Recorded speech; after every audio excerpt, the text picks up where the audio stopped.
କେହି ବି ବ୍ୟକ୍ତି କିଛି ବର୍ଷ ପରେ ନିଜ ଉପରେ କୌଣସି ବି ବସ୍ତୁ କିମ୍ବା କୌଣସି ଜିନିଷର ଭାର ସହିପାରନ୍ତି ନାହିଁ।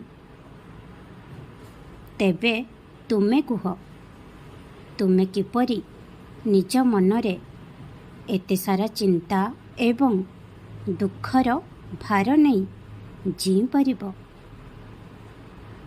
ତେଣୁ ମୁଁ କହୁଛି, ତୁମର ଯେତେ ବି ଦୁଃଖ ଯନ୍ତ୍ରଣା ଅଛି ସେ ସବୁକୁ ମୋ ଚରଣରେ ରଖିଦିଅ। ତୁମ ମନରୁ ଏହି ସମସ୍ତ ନକାରାତ୍ମକ ଭାବନାର ବୋଝ ମୋ ଚରଣରେ ସମର୍ପିତ କରିଦିଅ।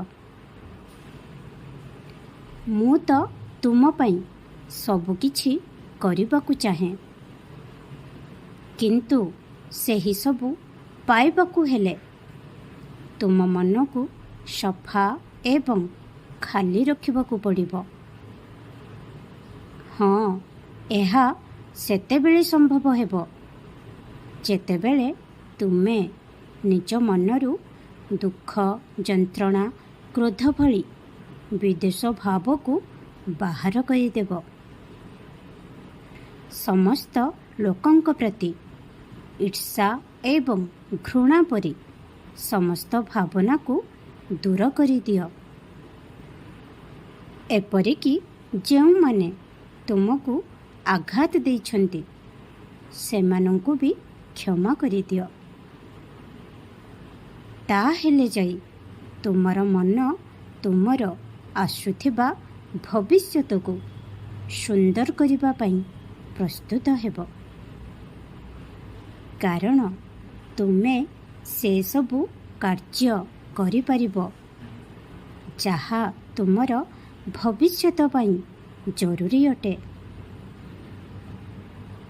ଯେତେବେଳେ ବି ତୁମେ ଅନୁଭବ କର ଯେ ଜୀବନ କେବଳ ପଛକୁ ଯାଉଛି ଏବଂ କିଛି ଠିକ୍ ହେଉନାହିଁ, ସେହି ସମୟରେ ଜୀବନ ପ୍ରତି ତୁମର ମନୋଭାବ ଏବଂ ଆଗକୁ ବଢ଼ିବା ପାଇଁ ତୁମର ନିଷ୍ପତ୍ତି, ଏହା ସବୁଠୁ ବେଶୀ ଗୁରୁତ୍ୱପୂର୍ଣ୍ଣ ହେବ।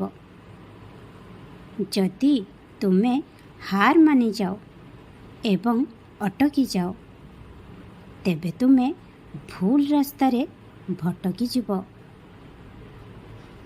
କିନ୍ତୁ ଯଦି ତୁମେ ମୋତେ ସେହି ଅନ୍ଧକାରରେ ଦେଖିନିଅ ଏବଂ ଧରିନିଅ, ତେବେ ତୁମେ ସେହି ଅନ୍ଧକାରରୁ ବାହାରକୁ ଆସିବ।